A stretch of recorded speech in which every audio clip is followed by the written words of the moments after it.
नमस्ते प्यारे दोस्तों, आपका स्वागत है हमारे चैनल पर, जहां हम आपको जिंदगी से जुड़ी ऐसी सीखें देते हैं जो आपके जीवन को और बेहतर बना सकती हैं। भगवान शिव ने पार्वती जी से कहा, अगर ये 13 गलतियां करोगी तो माता रानी तुमसे रुष्ट हो जाएंगी। एक दिन माता पार्वती कैलाश पर्वत पर भगवान शिव के साथ बैठी थी। वे नवरात्रि का महत्व जानना चाहती थी। उनकी आंखों में जिज्ञासा थी और मन में कई सवाल थे। प्राणनाथ, नवरात्रि का समय आ रहा है, लेकिन कई लोग नियमों का पालन नहीं करते। क्या इससे माता रानी नाराज हो सकती हैं? माता पार्वती ने पूछा। भगवान शिव मंद मंद मुस्कुराए। उन्होंने त्रिनेत्र खोला और बोले, हे पार्वती, नवरात्रि केवल उपवास का पर्व नहीं, यह आत्मशुद्धि का समय होता है। लेकिन कुछ गलतियां भक्तों को मां की कृपा से दूर कर सकती हैं। कैसी गलतियां स्वामी? माता पार्वती ने उत्सुकता से पूछा।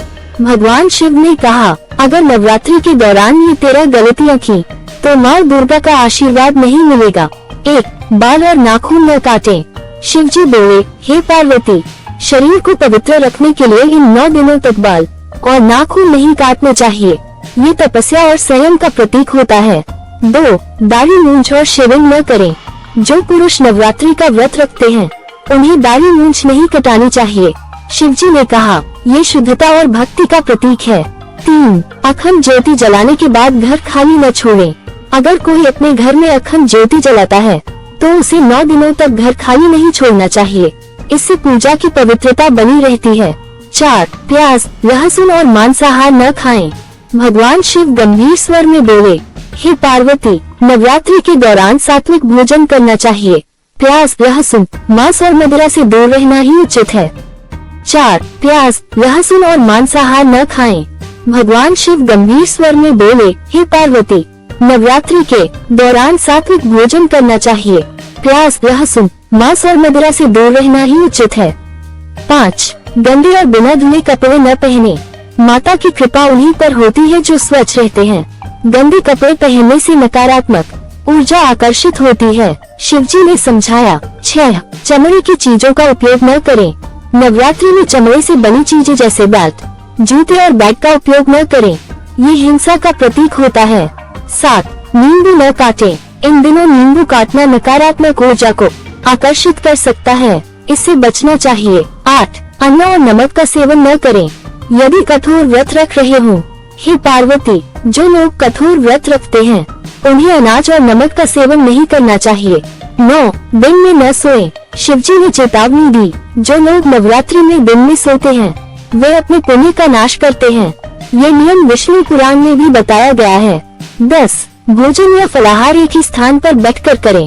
जो भोजन करते समय इधर उधर घूमते हैं उनका मन अशांत रहता है। भोजन एक ही स्थान पर बैठकर करना चाहिए। 11. मंत्र जाप या पाठ के दौरान बात न करें।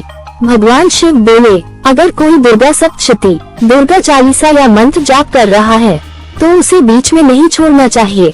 12. नशा और तंबाकू का सेवन न करें। नवरात्रि में नशा करना व्रत का अपमान है। ये व्यक्ति की भक्ति को कमजोर कर देता है। 13. शारीरिक संबंध न बनाएं। हे पार्वती, नवरात्रि संयम और आत्मशुद्धि का समय है। इन दिनों शारीरिक संबंध बनाने से व्रत का प्रभाव खत्म हो जाता है। तो स्वामी, नवरात्रि में क्या करना चाहिए? माता पार्वती ने पूछा। अगर ये गलतियां नहीं करनी चाहिए तो ऐसा क्या करें जिससे माँ दुर्गा प्रसन्न हो? भगवान शिव मुस्कुराए और बोले, हे देवी, यदि कोई माँ दुर्गा की कृपा चाहता है तो उसे ये कार्य अवश्य करने चाहिए। 1. जमीन पर सोएं। बिस्तर पर सोने की बजाय जमीन पर सोएं। यह एक प्रकार की तपस्या होती है। 2. रोज एक कन्या को भोजन कराएं।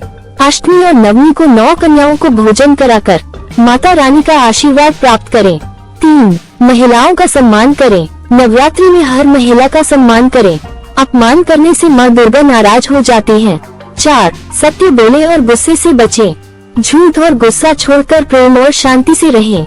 5. रोज दुर्गा सप्तशती या दुर्गा चालीसा का पाठ करें। इससे घर में सकारात्मक ऊर्जा बनी रहती है।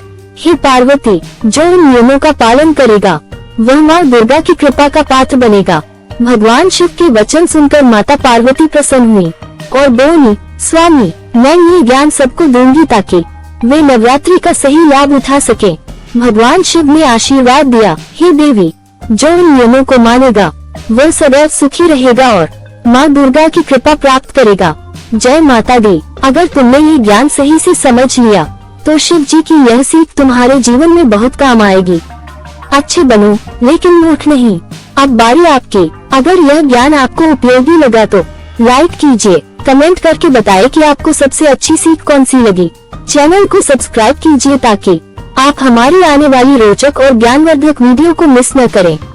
इस वीडियो को अपने दोस्तों और परिवार के साथ शेयर कीजिए ताकि वे भी इस दिव्य ज्ञान का लाभ उठा सकें। हर हर महादेव। जय भोलेनाथ। मिलते हैं अगली वीडियो में। तब तक के लिए खुश रहिए, स्वस्थ रहिए और अच्छे लोगों की संगति में रहिए। धन्यवाद।